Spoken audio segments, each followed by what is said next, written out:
Bonjour et bienvenue à un nouvel épisode des Disciples d'Hippocrate, un podcast où on s'intéresse à la médecine, plus spécifiquement à la résidence. Mon nom est Olivier Salco, je suis accompagné de mes éternels collaborateurs Alain et Tahir. Exact. Dans un ordre ou dans l'autre. Et aujourd'hui, nous allons vous parler des stages ectopiques, spécifiquement les stages R1. Bonne écoute.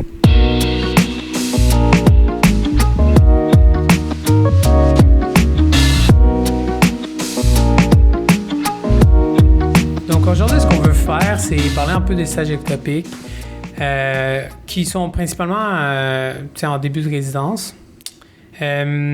Ça va être en court épisode quand même. Je pense pas qu'on va avoir beaucoup de choses à dire.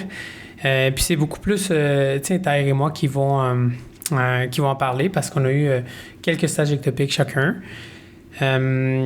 Mais avant de parler spécifiquement de nos expériences puis comment on approche ça, je pense que ça serait bien de juste définir c'est quoi un stage ectopique puis d'où est-ce que ça part puis c'est quoi l'utilité. Je sais pas si Salco, si tu voulais un petit peu nous en parler. Oui, bien absolument.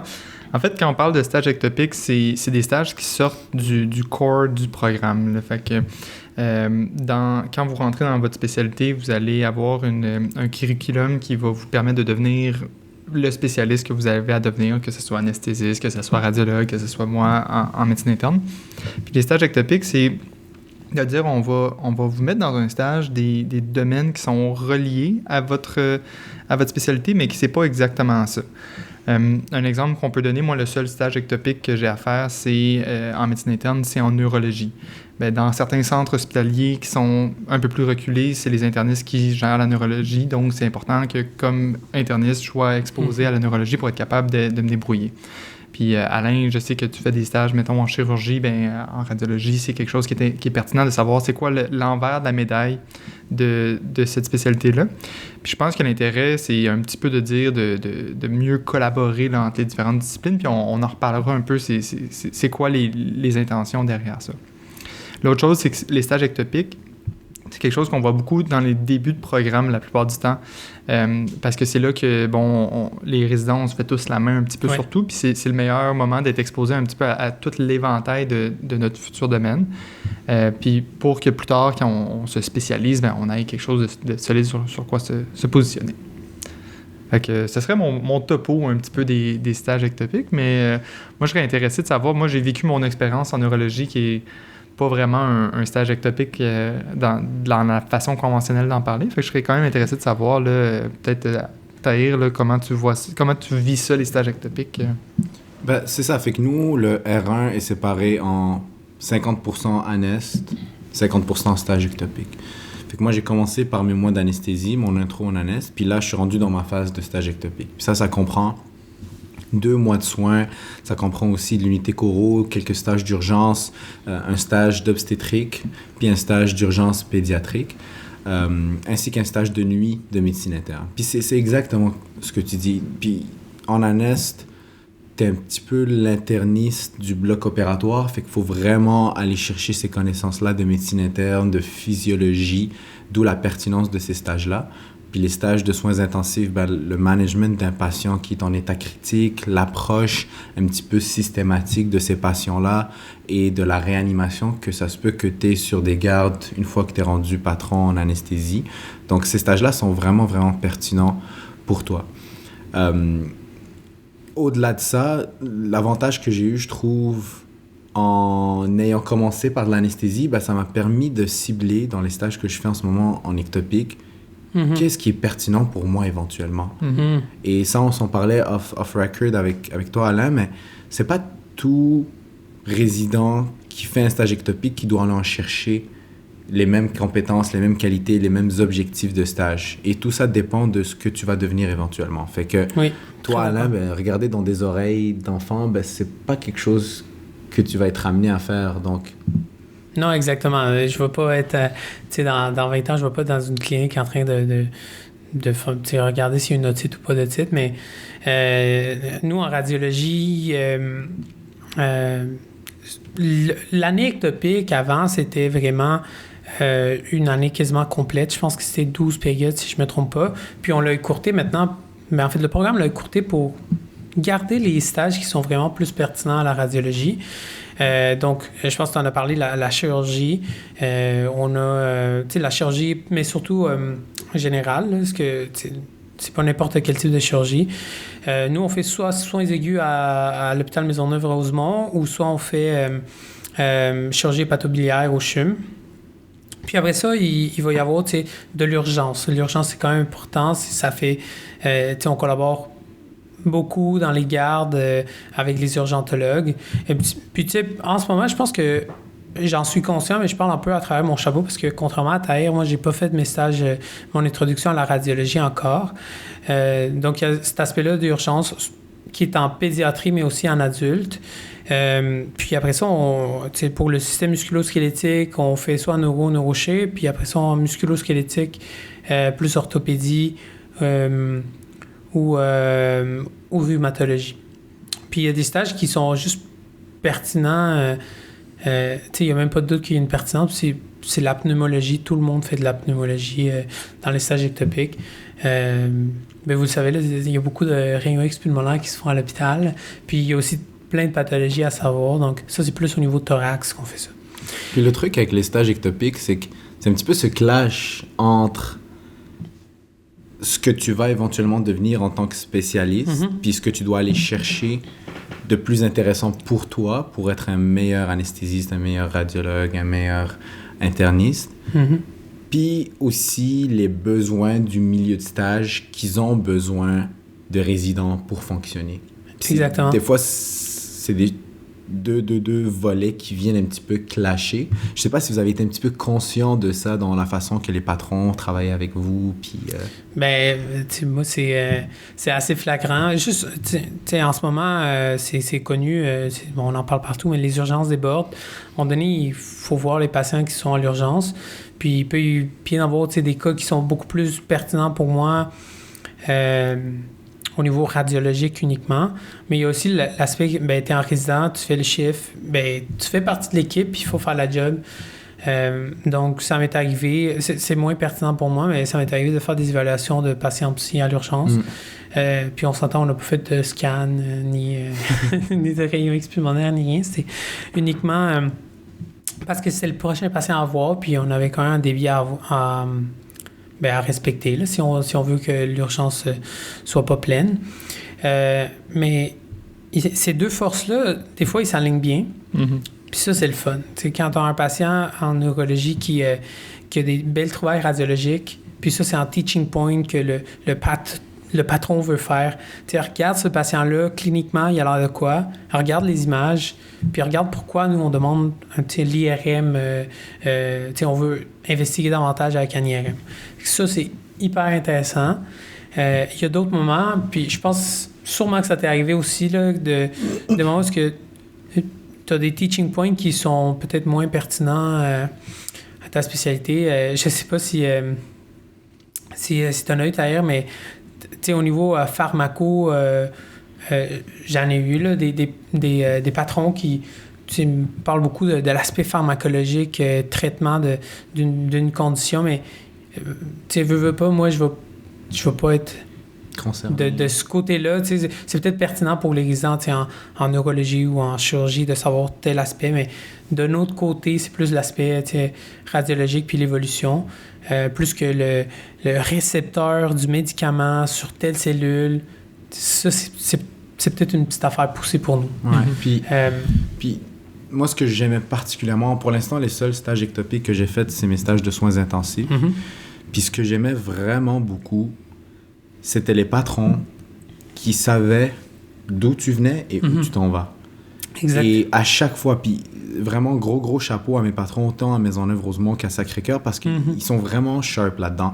Ils me disent, toi, Tahir, quand tu vas recevoir ce patient-là, des soins, voilà ce qui va t'intéresser, puis voilà ce que tu dois faire attention, puis voilà les questions que tu dois demander. Et ça démontre leur expérience d'avoir vu des résidents qui viennent d'un petit peu partout, puis qu'est-ce qu'ils doivent aller chercher dans leur stage. Puis c'était vraiment un topo que mon patron m'avait fait au début du stage. Voilà ce que toi, résident en anesthésie, tu dois tirer de notre milieu. Puis ça, je trouvais ça vraiment, vraiment bon. Puis aussi, entre nous, les résidents, il y a un petit peu cette répartition-là qui peut se faire, par exemple, aux soins intensifs de « ah, moi, il m'intéresse ce patient-là, c'est un post-op d'une chirurgie cardiaque. Je veux voir comment ils évoluent, nos patients, après qu'on les a eus au bloc. Puis voilà comment sa douleur a été gérée parce qu'il n'y a pas eu d'épidural. Voilà l'impact que ça a eu. Fait que moi, quand je vais avoir ce patient-là, ben, je vais me rappeler de lui, puis OK, l'épidural fait un changement parce que ça limite nos quantités de narcotiques, etc., etc. Fait que c'est super, super pertinent. Puis ce que je trouve aussi nice, quand tu commences un petit peu par l'anesthésie, dans mon cas, c'est que je viens un petit peu avec une petite expertise que j'amène de plus à mon milieu. Tu as sûrement fait plein de techniques durant tes stages d'introduction à l'anesthésie et puis tu arrives dans tes stages. Ben, les intubations, on me regardait souvent. En fait, quand il y a eu des intubations un petit peu plus challengeantes, des échanges de tubes qui sont plus tricky, ben, j'étais souvent appelé à avoir la main dessus. À y participer. Fait que ça, c'était super, super pertinent. Mais par exemple, les canules artérielles où on en pratique vraiment beaucoup. Ce que moi, j'avais un petit peu moins pratiqué dans mes stages d'anesthésie, c'était par exemple les voies centrales. Fait que les mois de soins intensifs, c'était un super moment pour moi de les pratiquer, de devenir plus habile.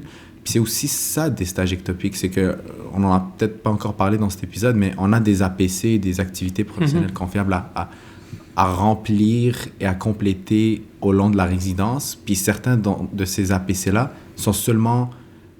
Tu peux seulement les remplir en stage ectopique. Fait que ces moments-là, il faut les optimiser, il faut les maximiser.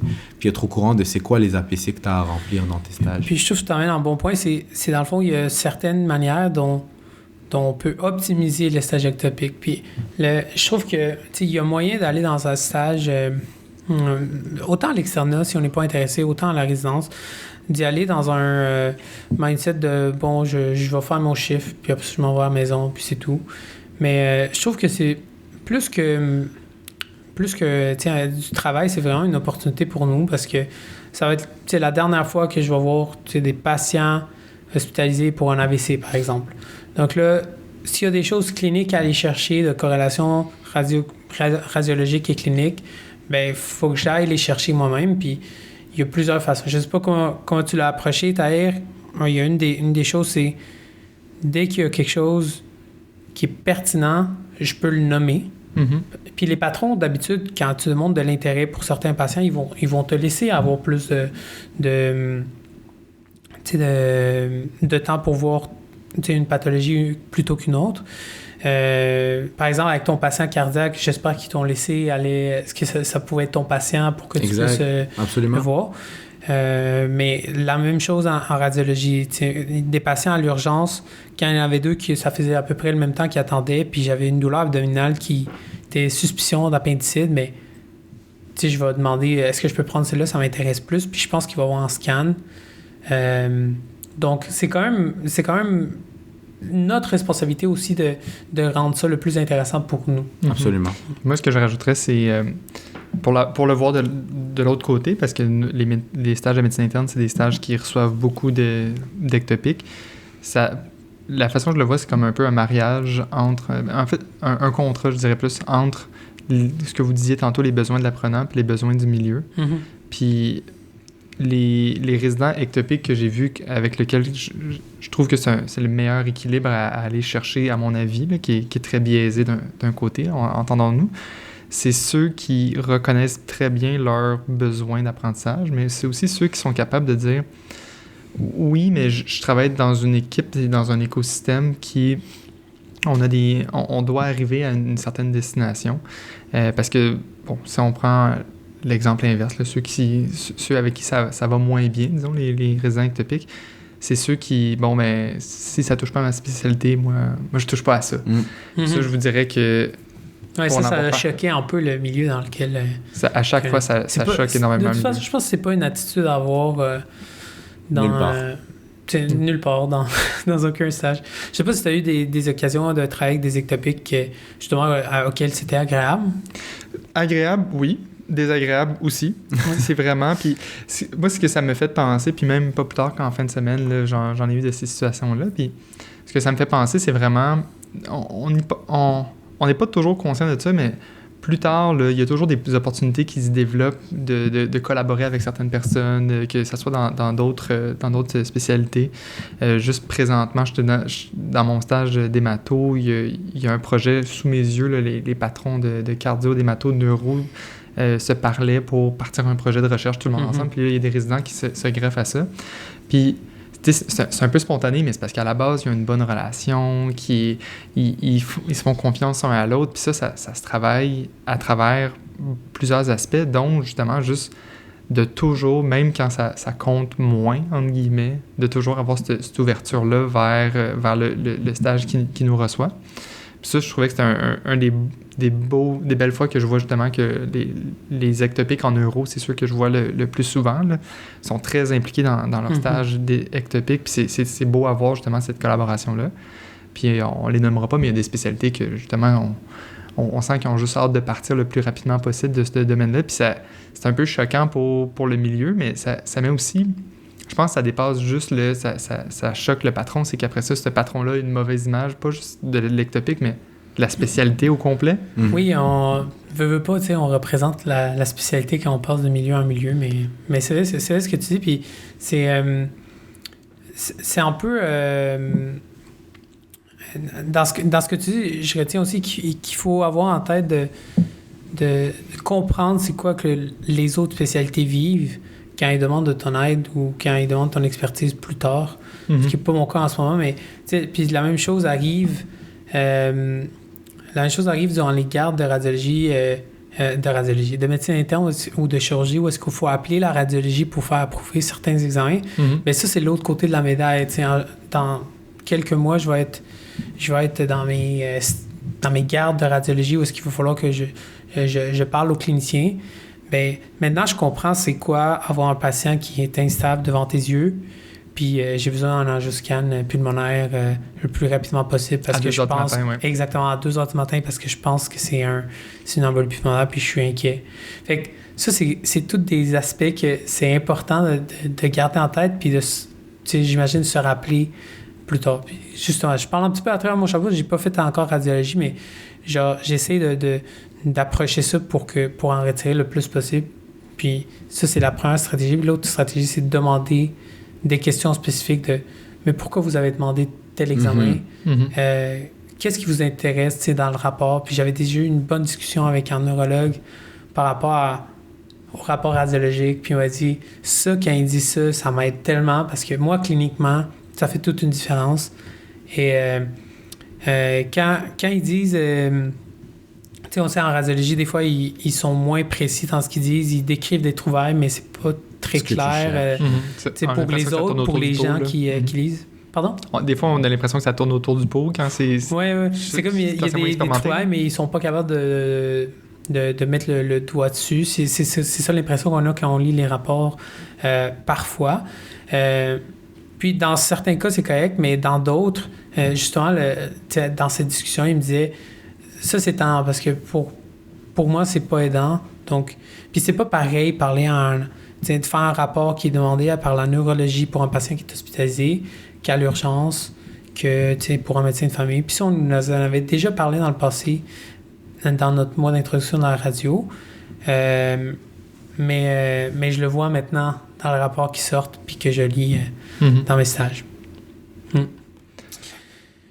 Bon. Fait que...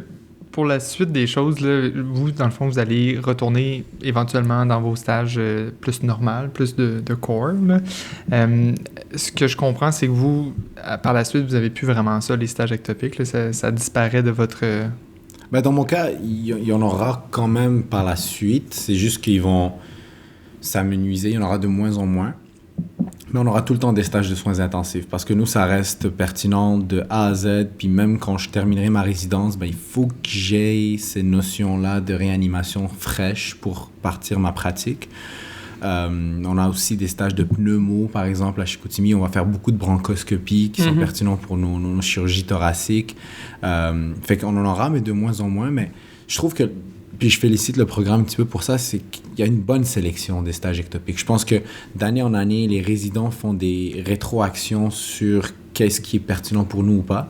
Et il y a justement du rappage qui se fait de qu'est-ce qu'on devrait continuer à faire comme stage ectopique et qu'est-ce qu'on devrait mettre de côté. Mais toi, Alain, je pense comme tu dis, les programmes s'adaptent. Puis chaque spécialité a ses particularités qui font en sorte que nous, maintenant, on a, je pense, 7 stages ectopiques, mais il y a d'autres résidences qui ont besoin d'en faire plus. Je pense, par exemple, en génétique, je pense qu'ils font plus qu'1 an en stage ectopique. Puis, ça dépend vraiment du milieu. Puis toi, que tu t'en fasses des soins intensifs, je le savais pas, mais ça fait vraiment du sens. Absolument. Pour terminer, je pense avec la discussion, on peut parler un peu des attentes des patrons quand on est résident ectopique. Je sais pas comment t'as vécu ça.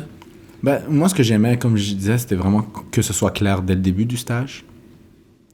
Fait qu'encore une fois, il y a des attentes qui sont spécifiques à d'où tu viens comme résident, puis de quelle spécialité t'as ton background. Ouais. Mais encore une fois, il y a les attentes qui sont en lien avec ton travail clérical. Fait que peu importe d'où tu viens, ben, il faut que tu vois ton patient qui t'est attribué, que tu fasses ta note, que tu le révises. C'est bien correct d'avoir cette initiative-là que tu parlais de... Moi, je préférais avoir ce patient-là parce qu'il est plus pertinent pour moi. Mais au final, il y a quand même des attentes qui incombent à tout résident dans un milieu de stage. Et ça, oui, n'importe quel résident qui passe par le stage. Absolument, absolument. Fait que faut juste être conscient de ça, passer à travers tes APC, puis les patrons t'encouragent souvent à réviser les APC que tu as spécifiques dans leur stage, puis pas attendre la dernière semaine pour les remplir. Fait que ça ressemble à pas mal les attentes. Il n'y avait pas d'attente extraordinaire par rapport à ça. Puis les patrons ne rentraient pas dans des détails de maladies rares spécifiques à genre la neuro qui ne me concernerait jamais. Puis si ça arrive, ben, t'écoutes. Oui, exactement. T'apprends. Donc ça, c'est un point un peu... Je sais pas si tu l'as eu, toi, dans ton stage de neuro. Ben moi c'est ça que... Bon, je vous en avais discuté. Il y a des stages...